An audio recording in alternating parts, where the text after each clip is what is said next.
Welcome to the Bike Talk with Dave podcast. I'm your host, Dave Mabel, and I want to thank you for tuning in to episode number 102.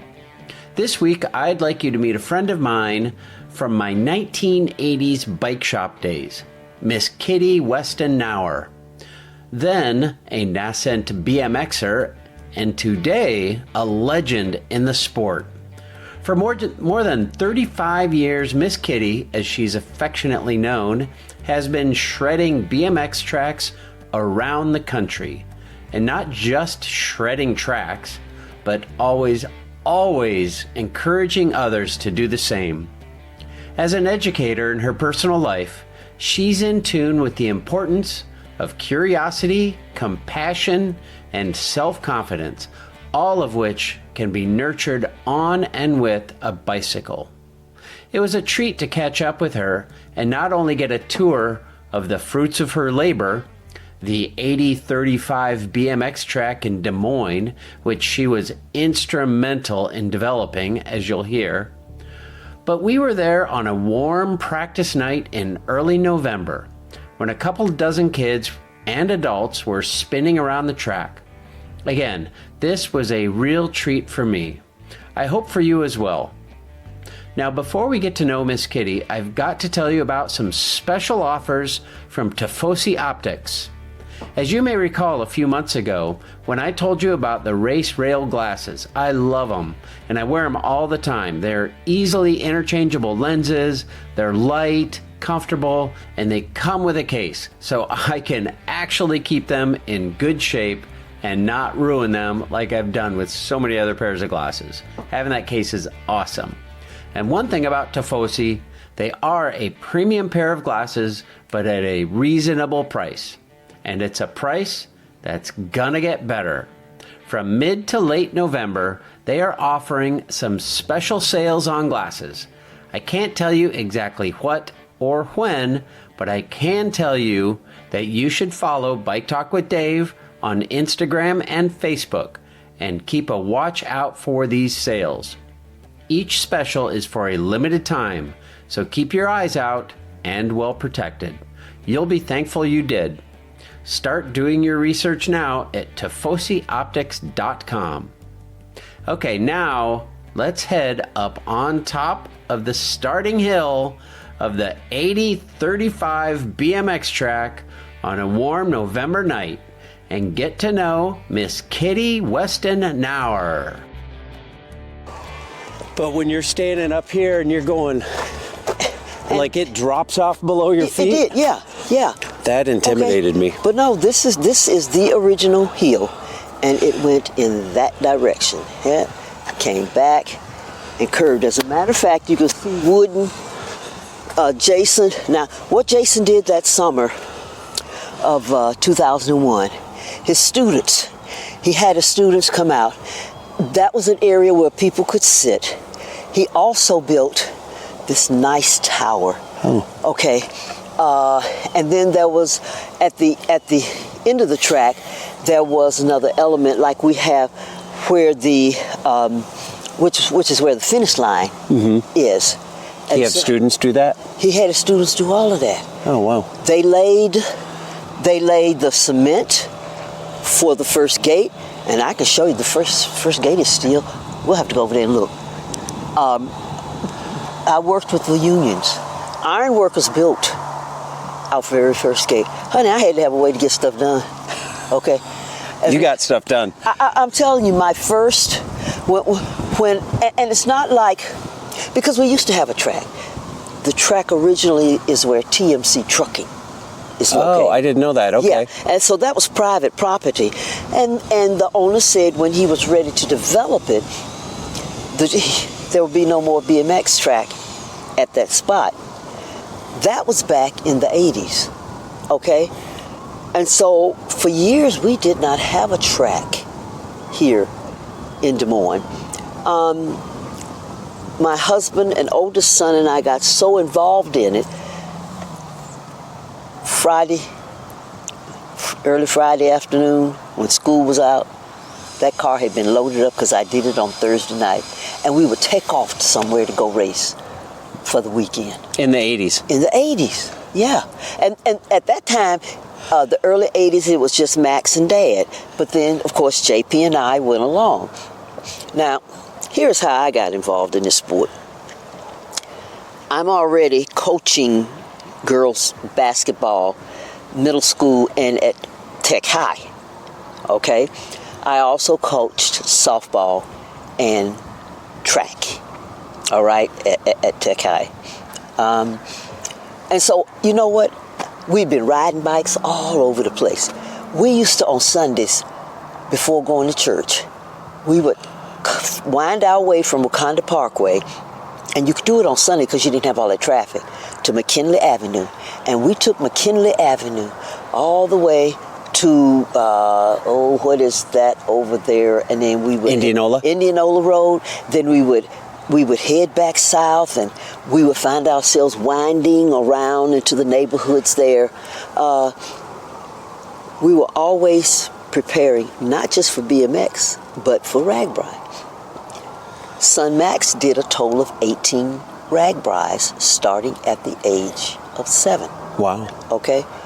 And so we were always being prepared. The other thing was JP, who was autistic, would not ride a bike. We went through one Cannondale bugger, 2 Burleys, and an adult Burley. Wow. During all this time, as we would always include son JP. He went with us everywhere. And so we got to know the lay of the land, especially in the Midwest, in terms of BMX. Now, we had other tracks in Iowa. At one time, we had 7 tracks. Really? In the state of, that's right, in the state of Iowa. But over time, and they were in 2 different sanctioning bodies, National Bicycle League, and then it was ABA, American Bicycle Association. Yep. Okay? So, but we always, hey, race here, that's where we're going. Race here, that's where we're going. Okay?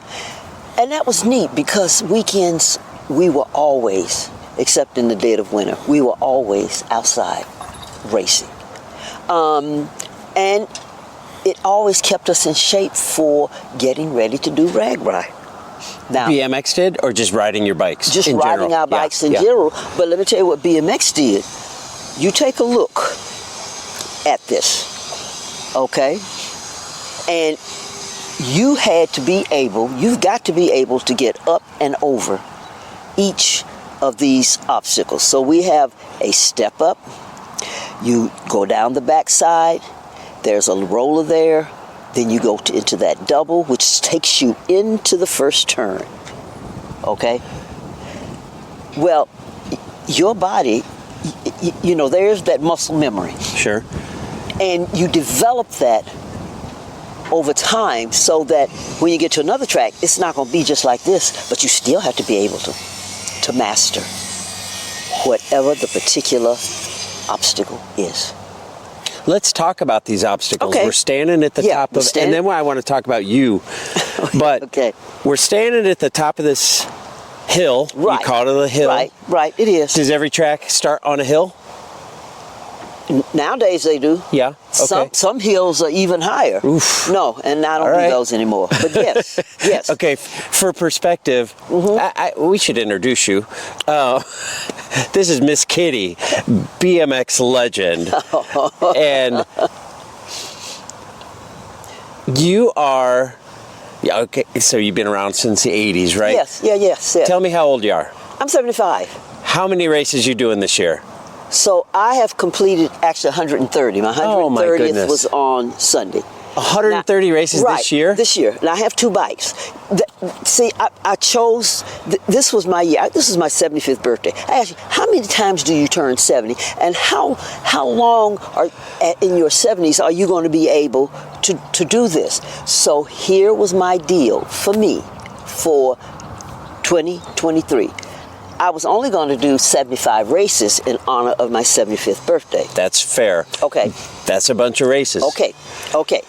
So what I had was just a cruiser, and I have a new cruiser that I had commissioned to be built. It's much lighter than my older one. As I have aged, I realize weight for the bike really makes a difference. It does. And then I decided in April, you know what? I'd like to go back to riding my 20-inch. Oh, wow. But my 20-inch, which is a mongoose, is too small when you step off of a 26-inch frame. So I have what they call an OS 20. It's still considered a 20-inch, but it is longer. Okay? You can even put up to 23-inch wheels on it. Oh, wow. Okay? The thing of it is that for me, it's like downsizing to a 20-inch bike, but just as comfortable as riding my cruiser. As a matter of fact, people have said to me, gosh, Kittie, you look smoother on that 20-inch than you do on your cruiser. And I said, okay, I can accept that. They're absolutely right. I have no fear when I come down out of here to ride my 20-inch. Because that bike, it knows we're in the gate. It knows when that gate drops what we have to do. And I say we, me and the bike and me. We are one, okay? That bike also knows I have no intentions of falling off of it, okay? And so I treat it like it's my baby. You don't want to drop your baby, okay? And we just sail around this track. Now, here's the thing. At 75, I don't ride as fast as anyone else. But I do ride. And I love the competition. That competition keeps me continuing to be who I am, travel, encouraging folks to get involved in, women especially, to get involved in the sport. And so, yes, I will continue to race my bike for as long as I can keep the two wheels on the ground. Okay? I will continue to encourage women and girls. Hey, come on out here. If this old lady can do it, then you can do it. Between you and my wife, I'm never going to be able to give up. She's exactly 1 day older than me. Okay. And she's faster than me. Yeah. I can't ever use the excuse that I'm too old. No. Because she's faster than me. Yeah. And you, 75, Yeah. 130 races? 130 races this year. That's crazy. Now, that's not something I can't use I'm too old as an excuse anymore. And that's the other thing I tell people. You know what? Because as I tell folks, anything I get involved with, age does not determine what I can do. Now, I know, like I said, I can't ride as fast as anybody else, so don't worry about that, okay? So, why do I still do this? The joy.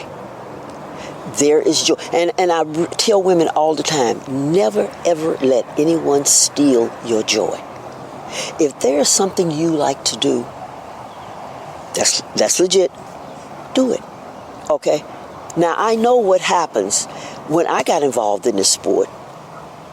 In terms of riding a cruiser, there was one other woman. She had a son who also raced, and she said to me, you know what, Kittie?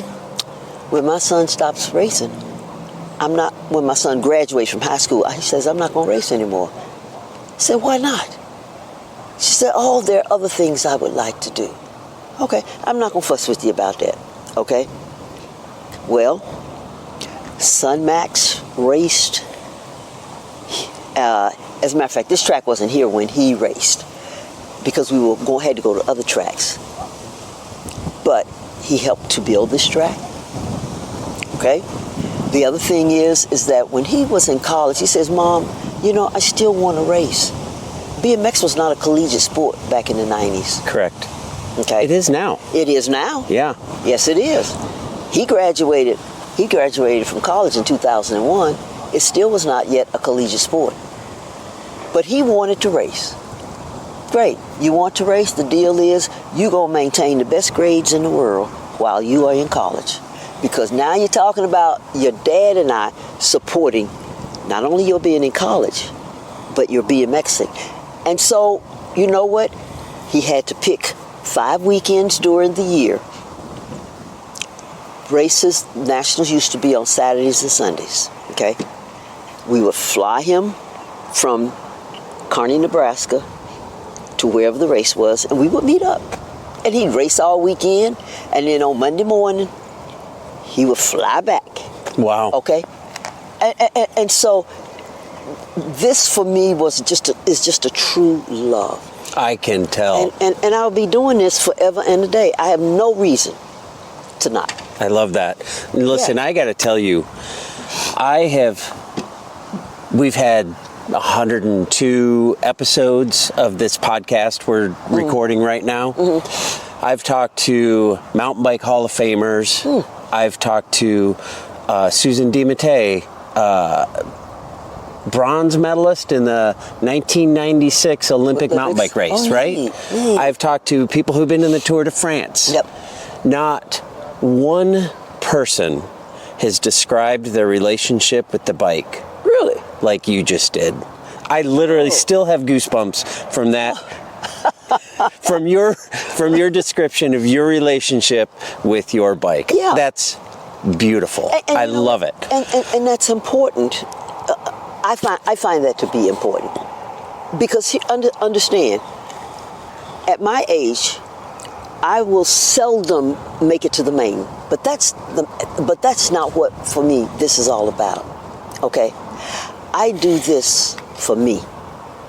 All right. Mm-hmm. But I also continue to stay with it because I get to encourage other people from all, standing on the fence. Oh, come on, grab a bike. We got bikes hanging up there in the box there.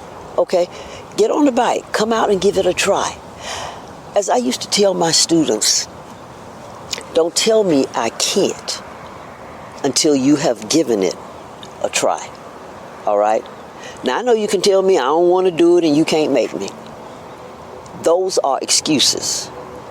And if that's what your life is going to be about, you're not going to do well in life for yourself. Okay?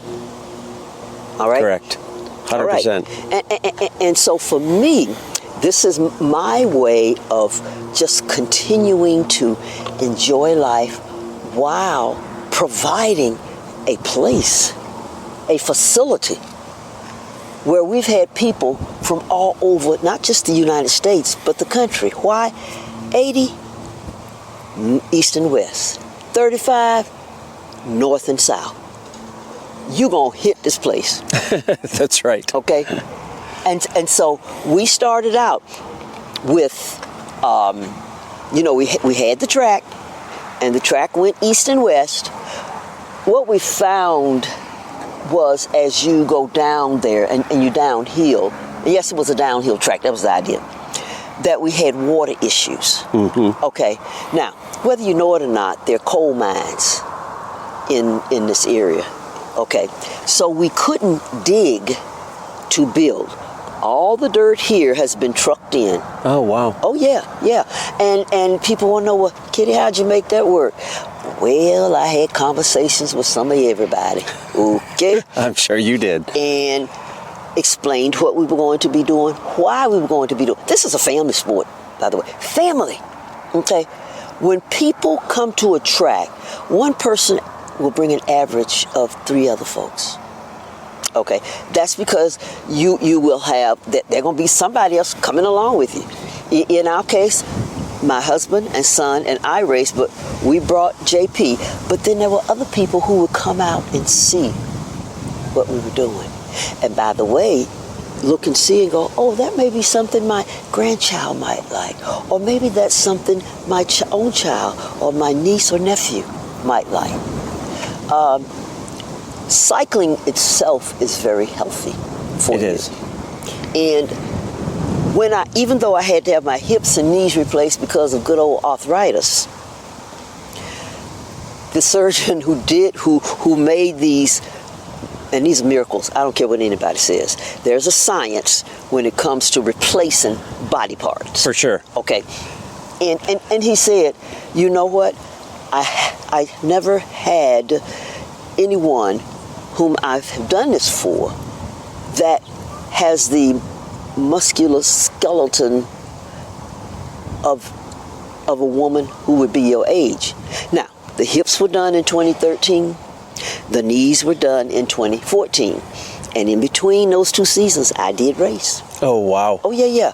Oh, wow. I made it clear that I was going back to riding. And the reason I needed to have this taken care of was because Arthur was just continuing to get in the way of my joy.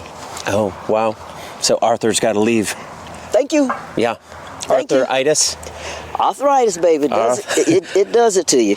Okay, where are we standing right here? Now, where we standing is the gate. This gate will come up. This intimidates me. I've been racing mountain bikes since 1983, and this intimidates me, believe it or not. Because I don't know. Probably because I haven't done it. I have stood up here with my bike and looked down this track, and it was not pavement. This is right. This is concrete. Right. This is. It used to be dirt. Yes, indeed. Yes, it was. And I felt like it was steeper. Could it have been steeper, or is that just my perception? It may have been. That was a while, honey. We talking back in 2001 when we first built this. Yep. And so actually, this is the third iteration of the BMX track here in Des Moines. Wow. Okay. So we're standing at the gate, and your bike looking downhill, and you know that as you look at this, what you have is, and the reason for this metal. Yeah, okay? We've got like a little strip of metal. Correct. Like you would have on a step at a ski area, so the snow goes through and you still stick to it. Right. And so you will put your front tire up against the gate, and you will wait until the light starts. It'll just blink 3 times yellow, and then it goes red, yellow, green. So there's no on your mark, get set, go. It's just you watch the lights. Right, you watch the lights. Now, I'm going to tell you what. I don't watch the lights. I watch the gate. Really? And here's the reason why I watch the gate. I watch the gate because I have not been able to do what needs to be done. When that light hits green, the skate is going to drop, and you have to take out. I want to see that gate drop, so I keep my eyeballs on the gate. Fair enough. Okay. Fair enough. But no, there are many others who do. Do you have both feet on the pedals? Are you like track standing, pressing against the gate? Well, or is one foot on the ground? Well, in my older age, I've gone back to 1 foot on the ground. But before, no, honey. I stood up. I was good to go. Okay. One of the things I found with my new bike, and everybody will tell you that the geometry is just slightly different than my previous bike, which I got in 2012, which I had built for me in 2012. Okay, and the same with my Mongoose bike. But I want to continue to enjoy the sport, so I don't worry about balancing in the gate, because I was good at doing that. Yeah, all right? I believe you. All right, but I have 1 foot on the ground. Now, I don't clip in. Flat pedals. Honey, every day. Does anybody? Oh, gosh, yeah. Oh, really? When the kids turn 13, then they could move to the other pedals. Huh. Okay. Well, now even my son Max refused. He always wore flats. It didn't matter. Are the clip ins the same as on a mountain bike? Oh yeah. Okay. Yeah. Okay. So no different there. You may have a different shoe, but the pedal, the whole clip thing is the same. Same thing. Okay. It's all the same. Okay. Yeah. And when the gate drops, then down you go, and you are pedaling as fast as you can. Are we going to walk down? Oh yeah, we can walk down. All right. So. And there's lanes, 10 of them? No, there are 8. 8. Okay. Yeah. And you are required, and it's 30 feet from the gate to here. You have to stay in your lane, and once you get out of your lane, you can then move in any direction that you want on a track. Now, on this particular track, so now we are going up to the first obstacle.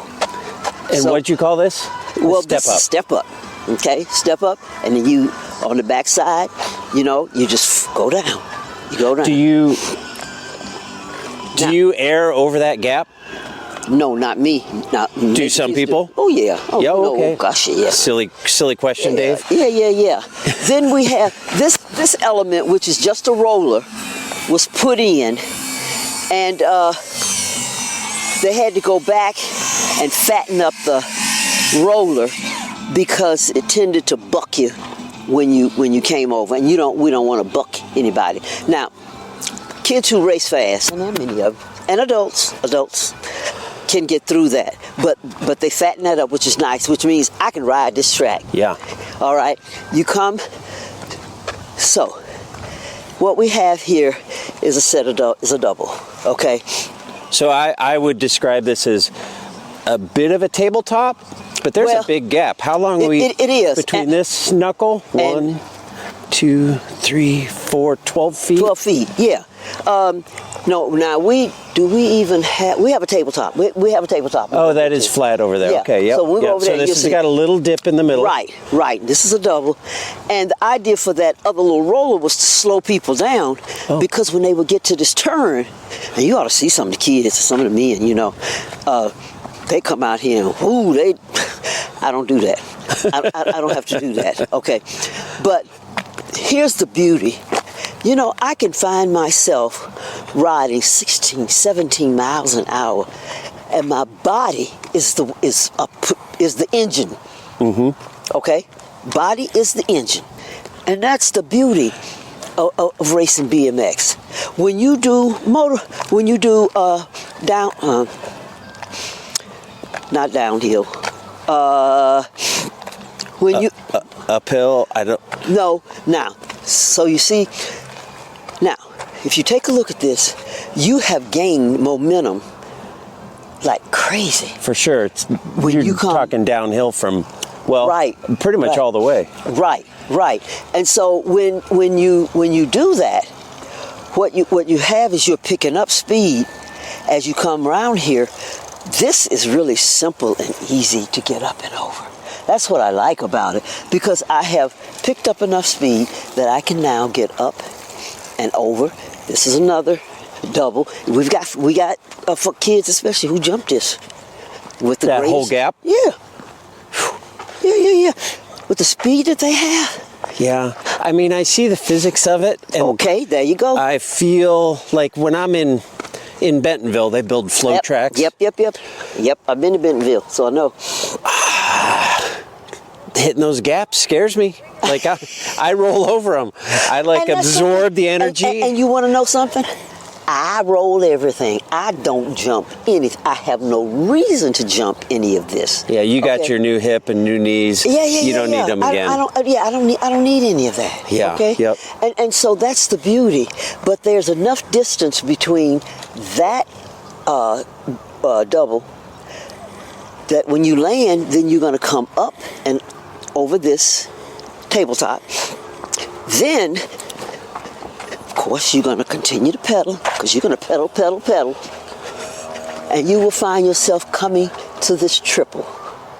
Okay? So what do you do here? You got all kinds of stuff going on here. That's right. And depending on the speed you have kids who will come up and jump over into this little area here, the back side of that, and just take off as they continue around this track, because this is the second straight now, around this track till they get up to this next tabletop, which takes you down into the second turn. So will people clear this tabletop, and from that tabletop, the backside is the next turn? Like you're directly into a right-hand turn. Yes, and I love this turn.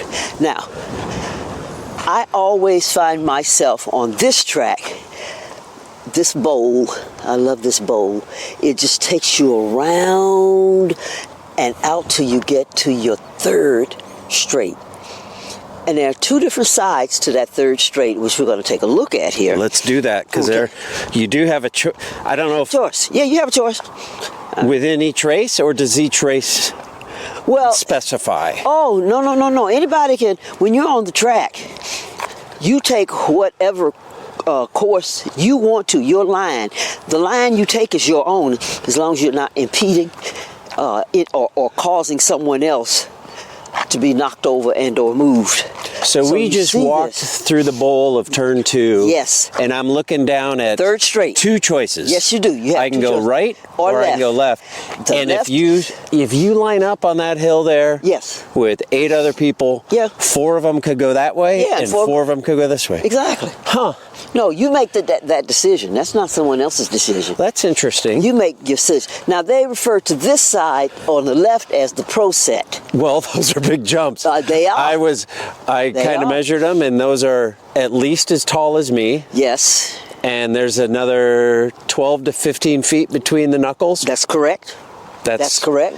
That's because you have your double there, and then it goes up and over, space in between. No, I have no intention of riding that side, never have. But as you take a look at where we are on the right side, here's a double. Yep. Okay, so you come up over and do the double. You'll have kids who will clear that. Then we have, this is a step up to another step up, and then you go down and down on the other side. So in essence, you have a step up that comes into a triple. Now you have folks who will manual it. What's that mean? That means you come through here on your back tire. Oh. Okay, that's a manual. And that's pretty cool. It is, because you can get quite a bit of distance when you come off of that set of doubles there into this third straight. You will find yourself coming up and over, and reason why you manual this is because you have all of the speed that you've built up coming out of that second turn. Okay, so as we take a look here, we have a double. This is a steep double Yes, right here. It is. Yes, it is, but it's not as steep as that double. No, it is not as steep as that double. Okay. That double looks like, do people roll that, or do you have to clear that thing? You don't have to clear it. I wouldn't want to not clear it. Well, kids who've done it, including adults, have cleared it. Wow. Now, there's one fellow, bless his soul, he's nuttier than a fruitcake, but he loves riding this side. And he says and he has, because we've watched him. He hasn't always jumped it. Sometimes he rolls it. You could roll it, but Yeah. that's a deep. I'm going to take a picture of that. So There you go. I'm going to get you looking at it. Well, this is the roller. So, and they jump that.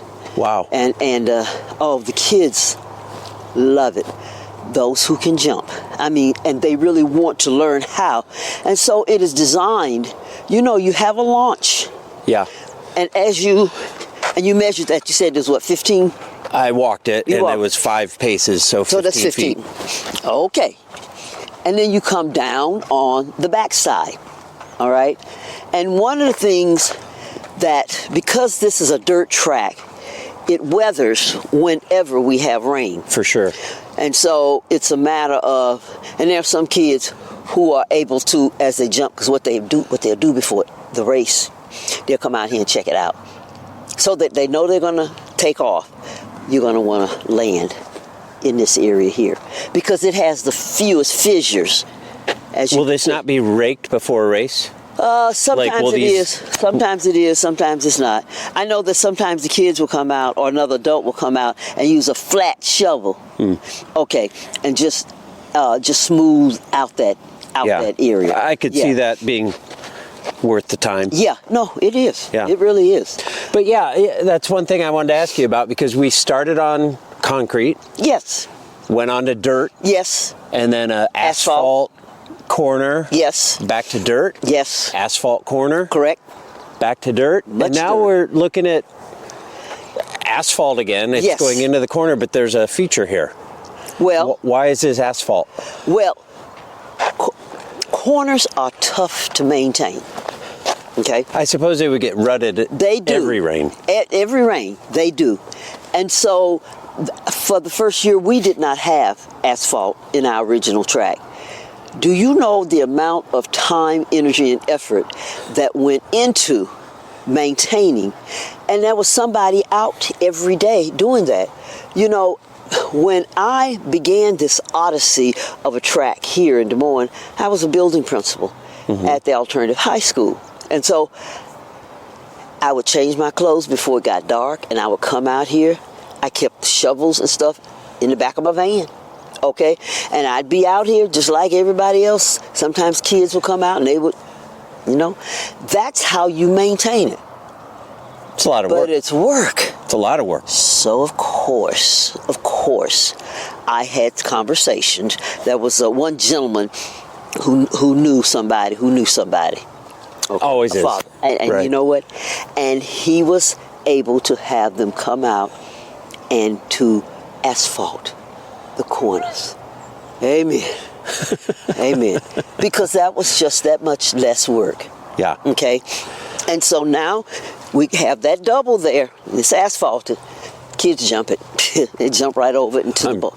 I'm sure. Right over into the bowl. Now, this feature I really like. Before, this corner was rather small. And by small, I mean, if you got 2 or 3 people coming through, somebody was bound to go over. Oh. Okay. Okay. And so what they did, which is great, this is huge. This is huge. It is. You can have a pack of 8 coming through here, and everybody's going to be able to get through, and you'll have to pick your line Yep. as you come through. Yep. Oh, but it is so sweet. And you watch the little kids who just bound over those doubles. When I say little, I'm talking 5, 6, 7-year-olds. They love it. And so this takes us into the 4th straight as we come through.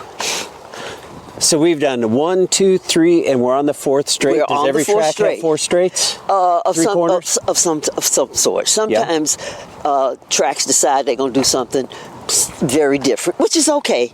We don't fuss. But the typical is 3 corners and 4 straights. Okay? And this, what I love, I gain untold speed. I go across that double, and then the bike just says, we're going to ride and have some fun. And it just comes speeding through here such that I don't have to pedal if I don't want to. I have enough speed that now I am able, these are what we call rollers. Okay? Haven't bothered to count them, so 1, 2, 3, 4, 5, 6.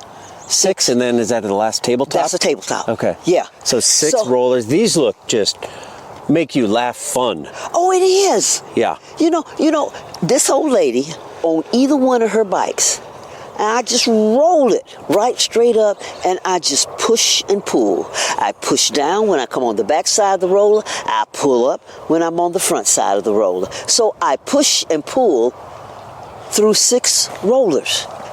Now, riding rollers takes agility, it takes strength, and it takes the ability to be able to say, okay, I can make this work.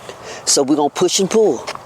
And that's what I do. Do you have to take any pedal strokes through here, or is it all just like pumping the bike as it goes through the rollers? You know what? You'll see the kids who really pedal like crazy. And that's not to say I have not pedaled coming through here.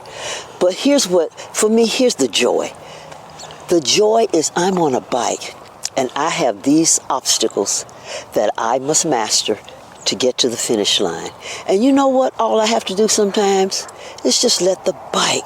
I'm going to let this young man come through. Yep, here he comes. Oh yeah, he's pedaling. See? Yeah. He's pedaling. And the little ones do, but look at what he did with the last 3. Yeah, he got a little air. Yeah. Okay. Now, the only air I get is what I breathe in, okay? Fair enough. I'm not looking for air. I'm with you. I'm not looking for air. But this is so nice.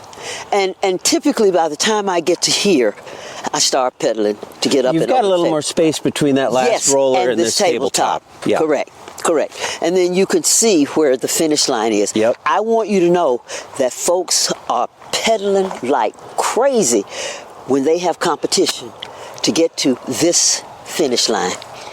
And that's the other thing. You can see them. They're so into it. That's the other side of the coin. Now, for me, I'm typically the only female who races. I did get another mother involved. But nice. She's not always here to race. We have girls racing. But for other women, that is not the case here at this track.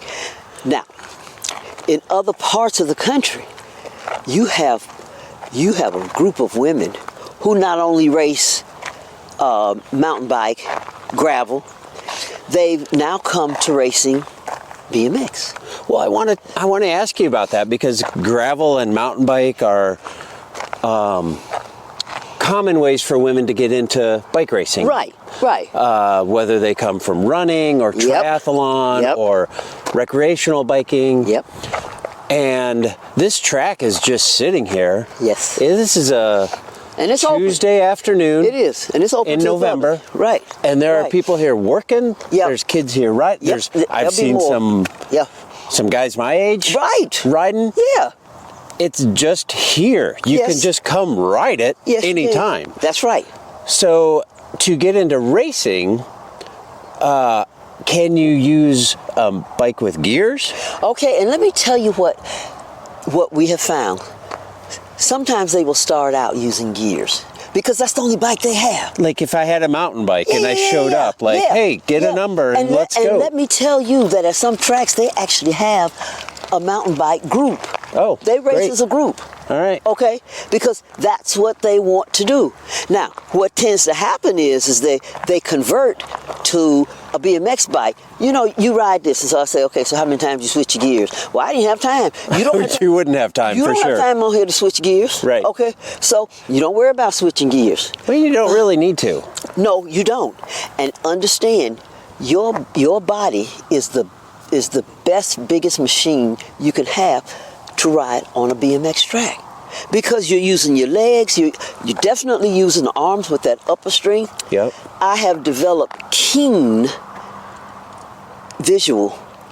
I can see what's going on over there. Now, I ain't got a helmet on, and I can see what's going on over there. And over the years, I've been able to do that because I want to know, especially if I have someone on either side of me. Okay. When you're going into that last turn 8 wide, you gotta. You have to sense. Yes, you better. Where everybody is. You have to. You don't have a choice. Yeah. Okay. Wow. Just how exhilarating is that? I want to try it. You got me all fired up. Let me ask you this. So, bring my mountain bike. That's right. Bring what you have. Right. What about like helmet and other gear? What else do we need to show up here and play? Here's the other side of the coin. We've had people who have just ridden with their mountain bike helmet. I ride full face. They do have extra helmets there. So in the box. Okay. Long pants, always long pants, long sleeve shirt. Okay. Padding? Do you wear padding? You wear padding if you want. I don't anymore. I used to back in the day, and I have a chest protector, which I haven't worn. I haven't worn it at all this year, but I do have it. And I will put it on when I know what my competition is. And I say that sometimes I have to race way down. And when I say way down in terms of age, my class, 79, 75, my class is 56 and over women cruisers and 51 and over 20-inch. Okay. That's a wide range. Who are you telling? I am telling you, right? Okay.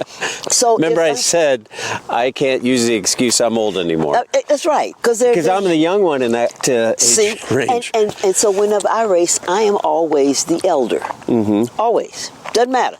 Doesn't matter if I'm running with teenagers, if I'm running with girls, or if I'm running with women who are actually in my class. And I do have a buttload of women from throughout the nation who race BMX.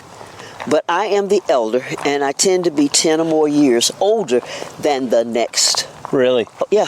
10 or more, so women in their 60s? They're women in their 60s, yes. Yeah? Oh, gosh, yes. Great. And you know, one of the things we're doing is saying, okay, look, USA BMX, we need a 61 and over women's class. Because there's enough women. Here's what they will say. There are not enough women. Yeah. Okay.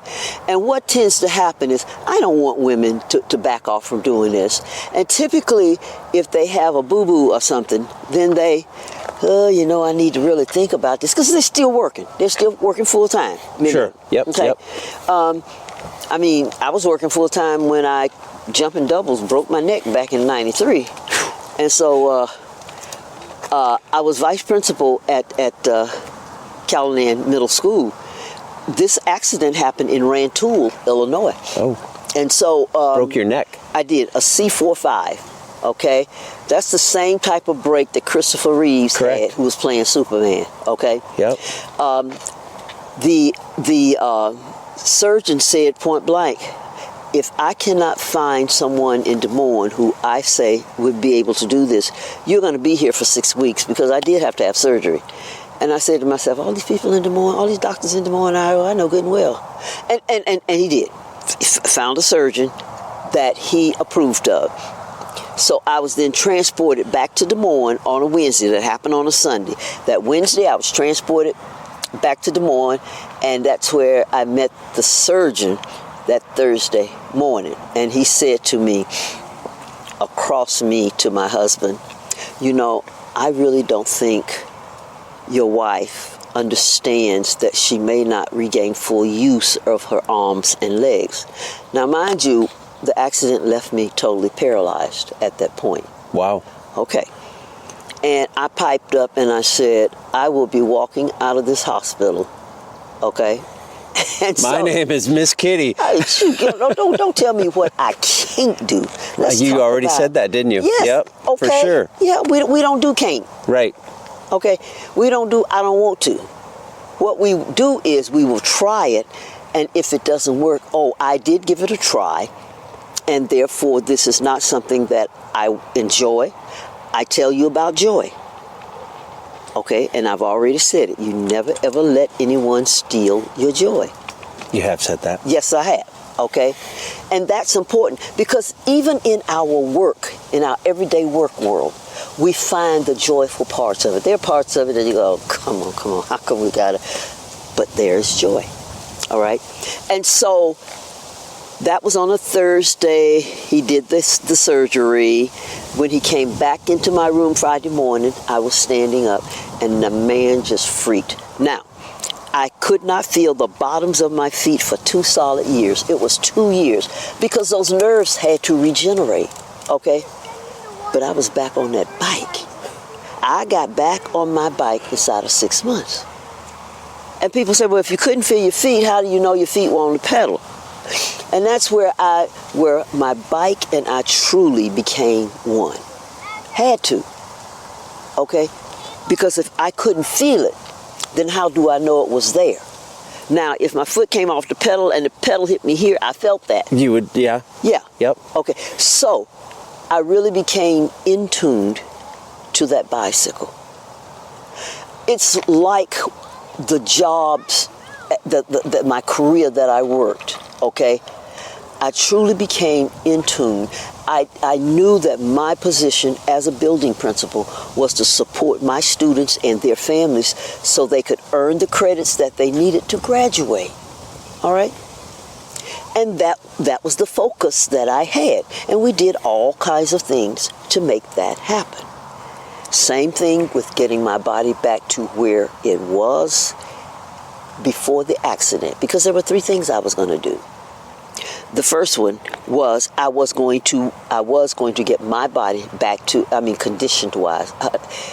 In 93, I was a force to be reckoned with, and I was still the oldest female. Okay.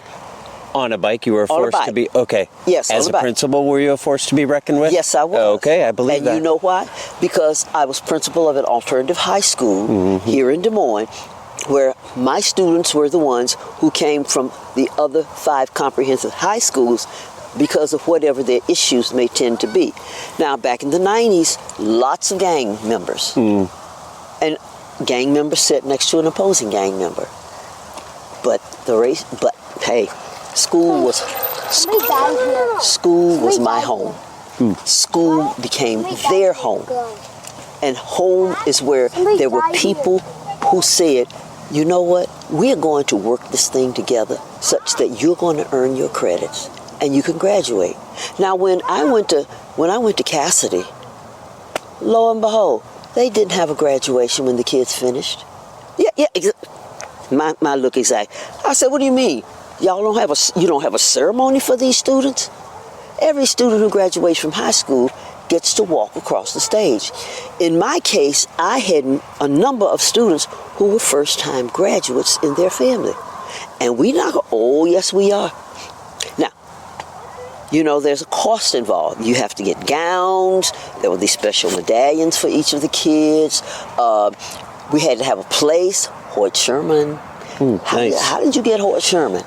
Well, again, it's not what you know, it's who you know. I already saw the end of that story. Okay. I know someone who knows someone. That's exactly right. And that's how we worked it. A photographer, okay? A pianist, and I'm going to tell you right now, she was there every year to play as our graduates came in. And if there was someone who sang, she played. And when they marched out after receiving their diplomas, she played. Our graduations were just fantastic.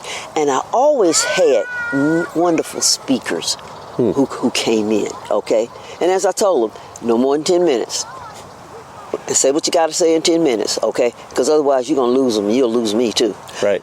And so it worked. I still have the photos of each of my graduating class. And each year the graduating class got larger and larger. How come? Kids wanted to stay and march across that stage. They did not want to, you know, we were good sometimes at saying, well, you can just go get your GED. Now, I tell you, there were those who did. But here was the thing. These students and their families, and I got to know the families. That was a part of home. Okay, that we weren't going to be working on no GED, and I'm not going to poo-poo a GED. What I am saying is being able to earn, and by the way, my students had to earn the same number of credits as the students at the comprehensive high schools, okay? And they did. As time went on in that position, I started having students go to DMAC and pick up classes, okay? They did, number one, they did not have to pay for it. They got high school credit for having earned college coursework. Wow. Okay? I worked with folks at DMAC. I know the president here at the DMAC. Yes, indeed. And why would I do that? Because kids would say, well, I'm not going to college. And I said, that's okay. I just want you to prove to yourself that you are as capable as the student sitting next to you who is a former DMAC student. Okay? And I had students who were, oh my goodness, Ms. Knauer, you know what? I'm able to do this. Earning credits that they thought they couldn't do. Once again, believing in those you work with. I have a great belief in myself. It was my responsibility to have a great belief in the students that I was working with. I made home visits. Wow. Oh, you make home visits? As a principal? As a principal. Oh yeah, I did it as a middle school principal. Why are you making home visits? I don't want to talk about ain't it awful.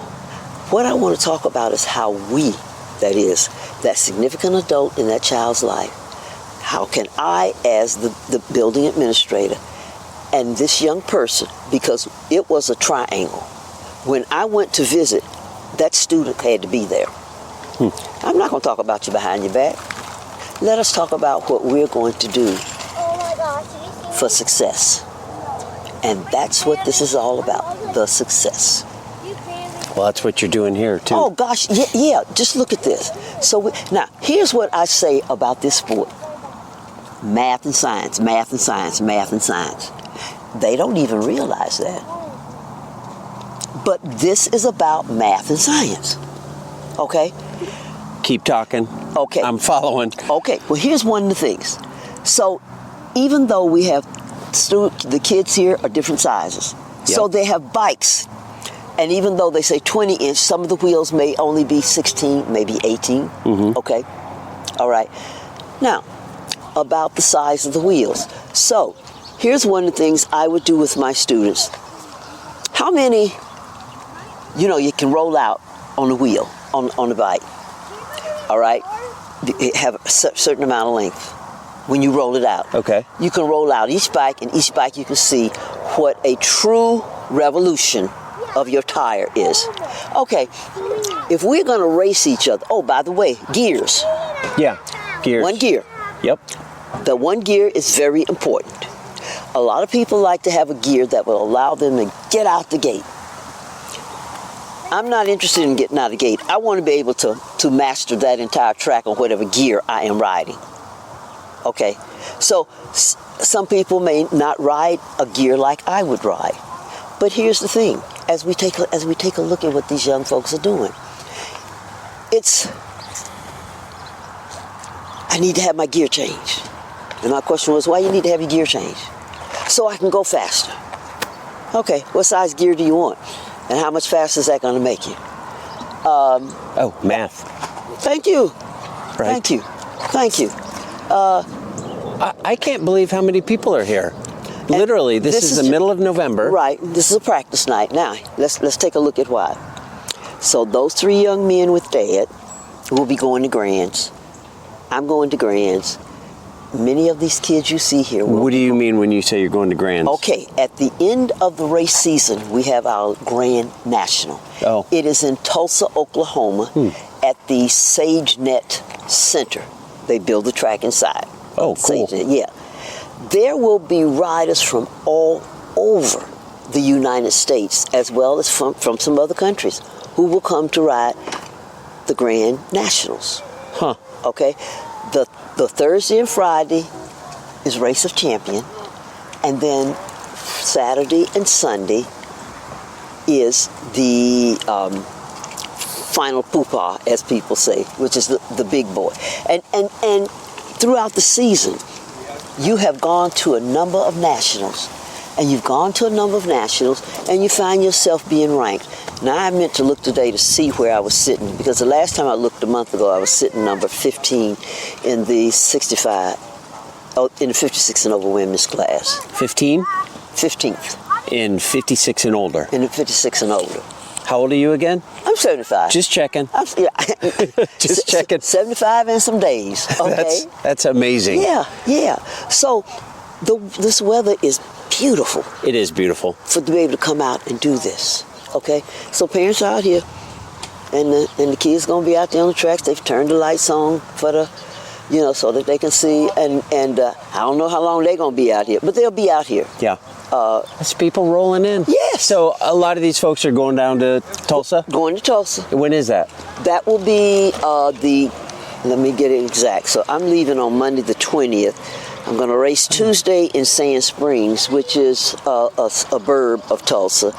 Wednesday, the 22nd, is practice all day. This is Thanksgiving weekend then? Yes, it is. Oh, wow. And it always has been. Really?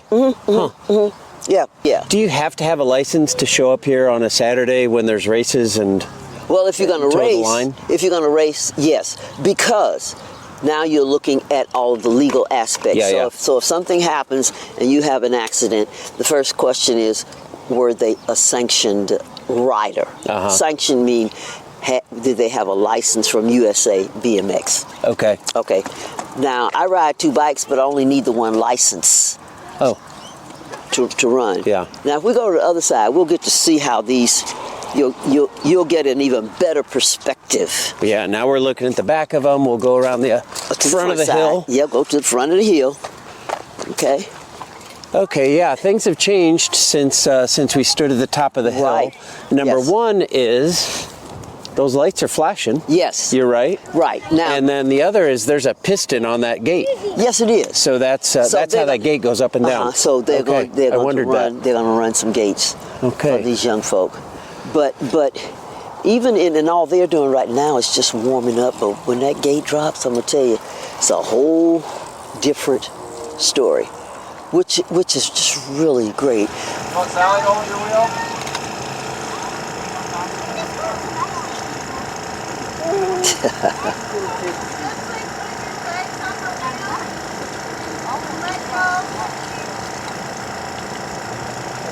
Now, up until age 6, if need be, someone can hold the back wheel. Yep. Yeah. Okay. And as she learns to balance, then no one will have to hold her wheel. And that probably won't take long. Look at her. Oh, no, it will not. It will not.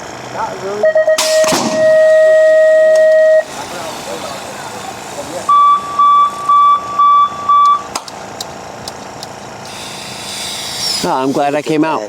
This is cool. So this is what we do. I love it. I love it. I do too. So do I.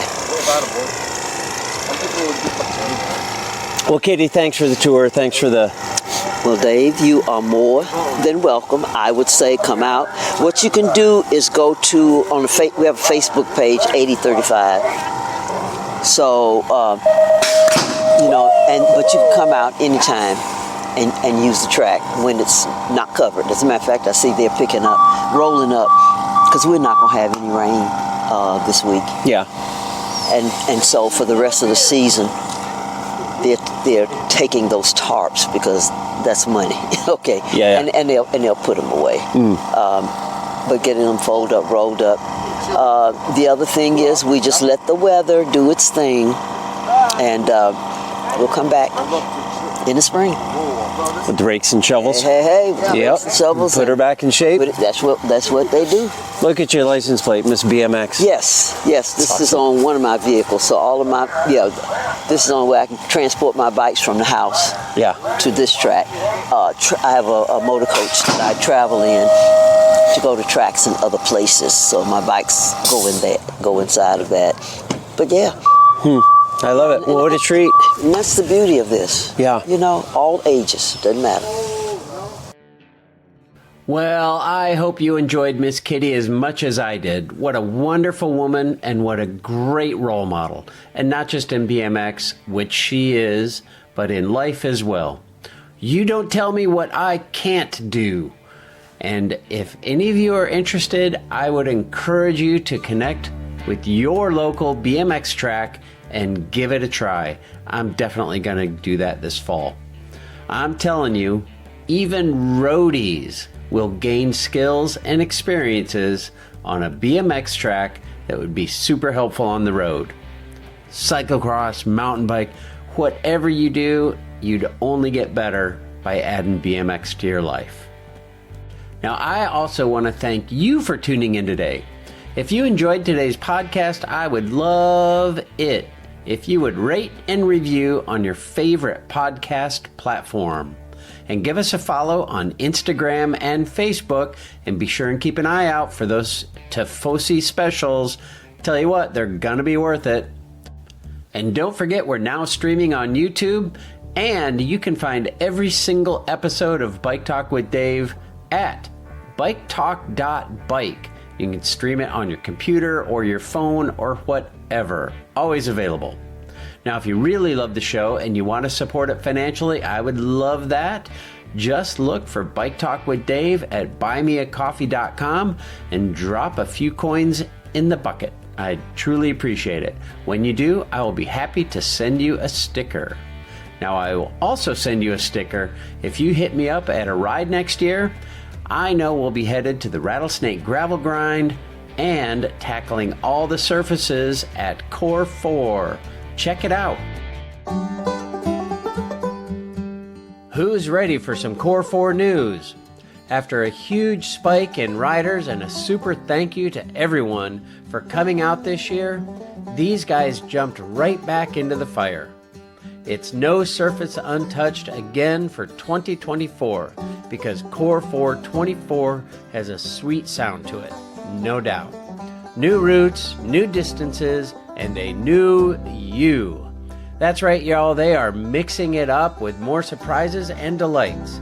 New for 24 is the Core 40 distance. Just a bump up from the 20 mile and still has all the farmscapes and B roads and champagne gravel you'd expect from the folks at Core 4, just without the single track. They're telling us 60 is the new 50, miles that is. It's a no-surfaced, untouched, podium-eligible route with all the cats in addition to their marquee 100-mile event. It's the perfect blend of competition and community. We want Core 4 to be on your event calendar for 2024. Jump on Bike Reg today. Snag your spot before this event reaches its cap. Come ride the wave and get more bodies on bikes. It's blazing hot action every year, and they'll keep the fire stoked all winter long with the 20, 40, 60, or 100 mile route, Core 424 has something for everyone. It's time for the next time. Let's go!